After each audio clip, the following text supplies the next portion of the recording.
Hello everybody. So this is the next topic we need to look at. So this is for the assignment, part B of the assignment, where you can pick one option to write your essay on. And one of the areas that we haven't looked at yet is ethnicity and health, or racial patterns in health. So this is where you'd be looking at the trends that exist within ethnic minorities in relation to their health. And we're going to look at some of the explanations throughout. Okay, so just quickly then, I want to give you a couple of minutes just to have a look at this. So what I suggest you do is just pause the video and then you have a look at trying to answer what you think some of these things are. Okay, so what is racism, what is ethnicity, etc. Okay, now you've done that, I'll just put up the definitions. So if you remember, in this unit, we're always trying to unpick the social element of any sort of issues that we're looking at. So what is race? Just have a look at what you got for that. This is my definition. So a category of humankind that shares certain distinctive physical traits. And then ethnicity is a fact or state of belonging to a social group that has common national or cultural tradition. So an ethnicity is very constructed around your culture. And then racism is the belief that certain races of people by birth and nature are superior to others. And then a stereotype, you may have looked at this in other units, is a fixed, overgeneralized belief about a particular group or class of people. And then institutional racism, which is something we will cover, is racism within social institutions. So if you remember, we looked at social institutions, so things like the government, law, the police force. Okay. So what we're really interested in, with this being public health, is ethnicity and health. Now, there appears to be this link between ethnic minority groups and ill health. So those in ethnic minority groups showing more ill health than the rest of the population. And we can look at this at the moment with COVID-19. Now, there's an article at the end of this presentation that I want you to look at, which covers that issue, looking at ethnicity and health in relation to COVID. So there appears to be a burden of ill health amongst ethnic minority groups in the UK. So obviously we're looking at it from the point of view of minority groups in the UK. So in comparison to the general, the rest of the population. So we know that Pakistani and Bangladeshi men and women seem to have more long-term conditions than their white counterparts, while Irish men and women report more illness than white British men and women. So we know that, for example, white Irish men report more mental ill health than white men. And again, when we're looking at things like this from a sociological and kind of policy point of view, we don't always know if the data is correct, for one, and also we don't know if the actual trends are correct, or is it just that certain groups are not reporting as well as other groups. So you need to bear that in mind. And those of mixed race also report higher rates of morbidity. So remember, morbidity is death rates than both white British and white Irish. And I've taken that from Barry and Yule. So that's one of your kind of key textbooks.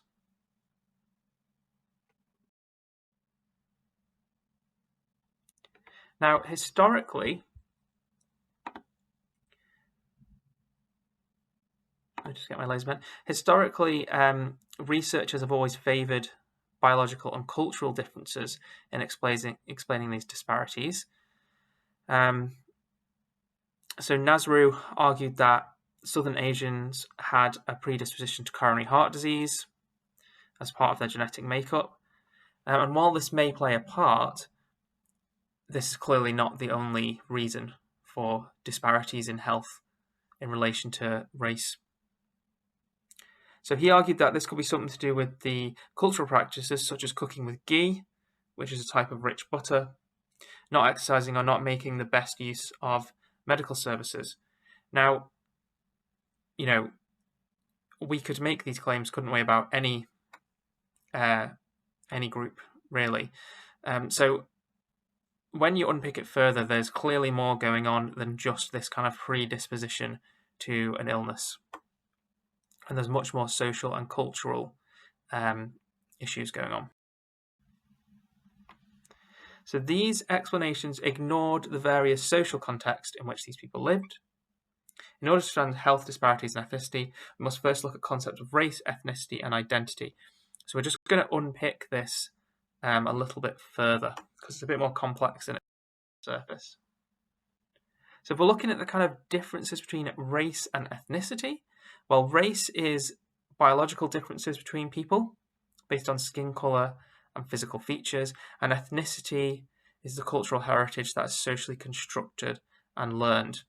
Now, as sociologists, we're interested in, and public health experts, we're interested in this because this is the idea that ethnicity is socially constructed around our environment, so our norms and values, and that our identity is constructed around that, which proves that a lot of this is social because otherwise kind of everyone would be the same, wouldn't they?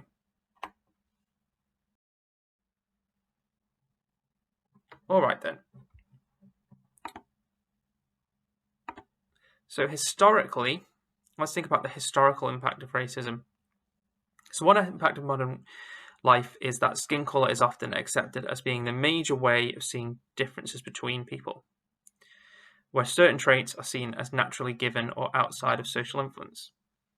So this is known as the essentialist perspective. Okay, so that's our first kind of perspective that we're going to consider.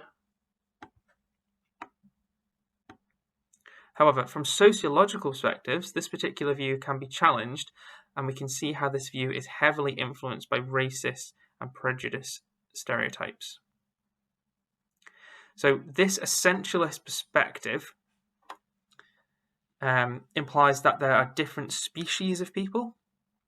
Okay, so this is quite important because kind of a lot of the early literature focused on this, which is deeply rooted in prejudice around othering and difference of people. So in sociology, we often talk about the term othering. So just like there are different species of animal, however, scientific evidence indicates that there exists no major difference between groups of humans. Okay, so it kind of disproves this theory massively. In fact, Homo sapiens, so human beings, Homo sapiens, only emerged out of Africa 200,000 years ago. Not enough time for us to have evolved into different groups, species, or races, unlike the animal kingdom. Now, we're looking at this from kind of a health point of view, but if we were to look at this in more depth from a more sociological point of view, we would probably talk about colonialism and post-colonial theory. So this is kind of the impact of colonialism across Europe and Asia, and the impact that that has had. So let's have a think about European colonialism and slavery, where a lot of these stereotypes and prejudice stem from. So the need for cheap mass labour in the 1600s led to the enslavement of millions of black Africans. The need to justify sheer brutal exploitation of these people, the slave trade, and the concept that black people were not allowed basic human rights meant the concept of these people being inferior, even subhuman, prevailed throughout. So it's almost used as a justification for the treatment, inhumane treatment. It wasn't always this way, though. In Egyptian and Roman times, black people were often found in positions of power. So it's not always the way we kind of expect it to have been painted. If you look through history, it's not always the case that black people were in slavery. even though we've now rejected the validity of race on the grounds that there is no scientific evidence to support its concept, this does not mean we can reject racism as a force in society. So actually, some of these deeper rooted prejudices and stereotypes actually underpin the way society is structured and actually lead to inequalities for minority groups. Okay, so what is racism today?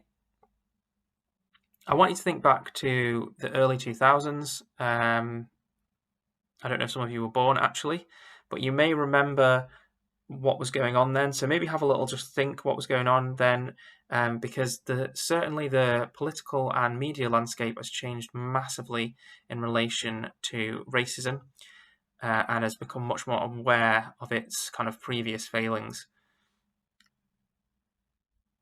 So we now have things like Islamophobia, don't we? So I'm thinking kind of post 9/11, the war on terror. And there's a little video clip there that I want you to just have a look at in your own time. You may not have seen it before, but something that was probably quite tolerated maybe in sort of 2006, we'd probably find quite shocking now. So it wasn't that long ago. So have a look at that and see if you can spot some of the stereotypes. So once you've done that, I just want to sort of break down racism. So racism consists of several dimensions. Prejudice, so which is having negative attitudes, so prejudging people, which are usually rooted from somewhere, whether that be media, like the above clip, or upbringing or environment. Discrimination, so acting on those negative attitudes. So that's the physical act of maybe choosing, not allowing someone to have certain rights, possibly. And then institutional racism is where an actual social institution behaves in a racist manner. So, for example, the murder of Stephen Lawrence and the failures of the Metropolitan Police to investigate properly. So maybe just have a little look at this in your own time and just have a look at this particular case here, because this is quite a good example of some institutional racism. Okay. There's quite a few things going on that slide, so you might just want to sort of recap that bit. Okay then, so Barry and Ewell. So again, this is a pretty good starting point for this module. A very good introductory textbook to the sociology of health and illness. So Barry and Ewell have argued that racism prevails in today's society, and it's racism that causes ethnic minority groups to experience poorer health. They argue that class and the negative experience that ethnic minority groups have of medical and health services greatly impact on the disparities in health and ethnicity. And then Carlson 2002 identifies that many ethnic minority groups in the UK experience social deprivation. Statistics on poverty routinely show that ethnic minority groups experience greater levels of unemployment and poverty than their white counterparts. Okay, so let's just think about why this might be. Well, it may be kind of unintentional. So healthcare services may assume that certain ethnic groups are more self-sufficient, for example, and feel that kind of follow-up is not as important. So this might be kind of an inbuilt prejudice, but in a kind of unintentional way. If you think about if people are moving to a new country, so they're emigrating to a new country and they come to the UK, they might find that there's a language barrier, so they're not able to access services as easily. So there might be cultural differences. So there's lots of kind of issues. Also, if you're moving to a new country and you're struggling to find work, you may be sharing houses with multiple people.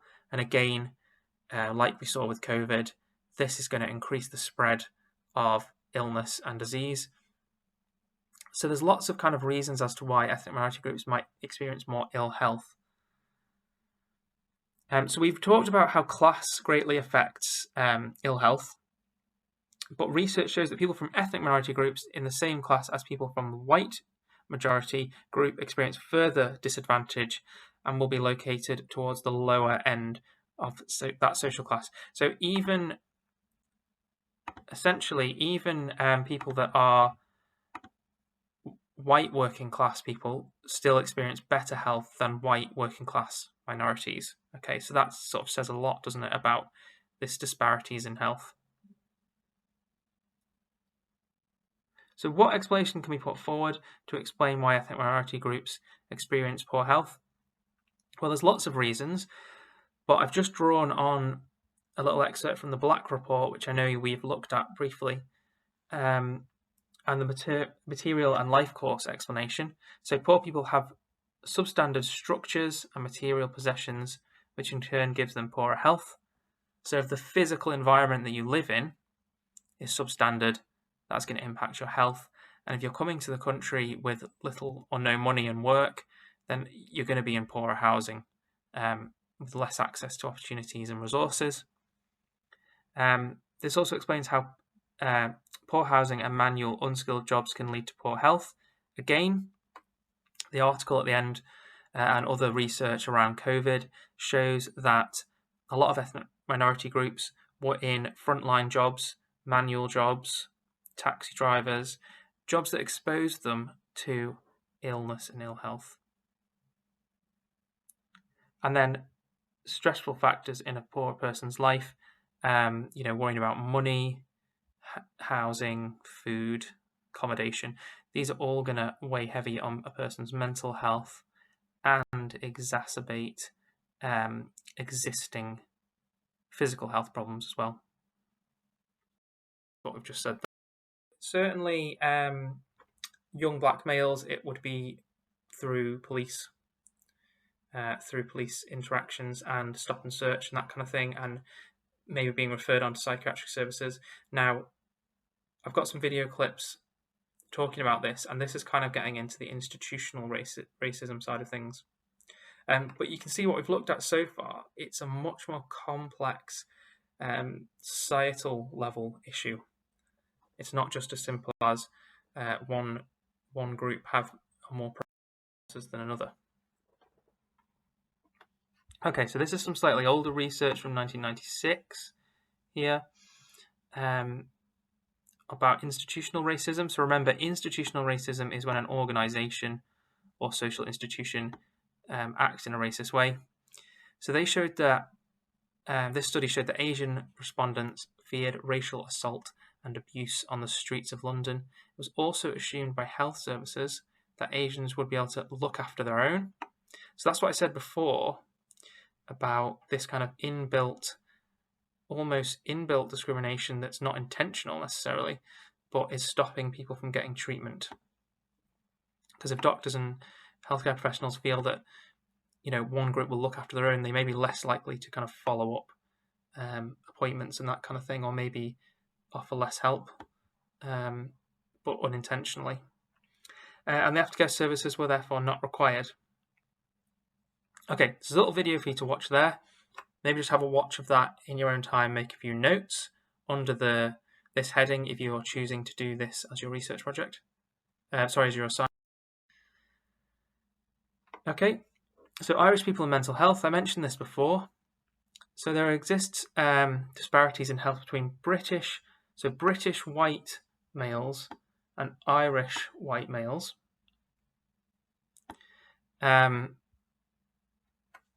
Between men and women, but particularly white men. So even though Irish-born people are outwardly appear to share the same characteristics of native-born white people, so in terms of things like skin and language, there's actually cultural subtleties are often overlooked by services. So Irish people will face the following problems: lack of services designed for Irish-born people, high unemployment, high levels of mental and physical health problems, and reduction of life expectancy on immigration to England. So when they move to England from Ireland, they actually, fall in the kind of minority group and experience a reduction in life expectancy. So there's quite a lot of racism around Irish natives, and obviously there's lots of political uncertainty in Ireland as well, so which you'd expect to lead to kind of mental health problems and things like that. So we don't need to go in massively into detail about that. So just to conclude then, class, gender and race are still socially constructed concepts. So remember, we talked about the construction of these different concepts. We've talked about that around other areas as well. They are not scientific or natural phenomenon. So we can't just say, yes, one group is more prone biologically than another to certain illnesses. There may be factors, but actually there's a lot more, society has a lot more to do with it than actual biology. So we have huge impacts on health inequalities. So whether they're due to material explanations, lifestyle, or psychosocial explanations, the simple fact is that the disparities do not need to exist. There's huge disparities. Okay, so that was kind of a bit of a whistle-stop tour. If anyone wants to choose this topic and wants to email me a bit more, let me know. But I would start with Barry and Ewell. There's an article here, which is another good starting point, from The Guardian, but it also links to some research about COVID-19 and the impact on minority groups and why they are experiencing COVID-19 more so than other groups. Also, don't forget that I regularly update my YouTube channel, which is called 5 Minute Sociology, and I've just put a video up there at the moment, a new one, which is how to write an essay. So that should help you with some structuring and tips like that. Okay, so thank you very much, everyone. I hope that was helpful, and I will chat to you soon.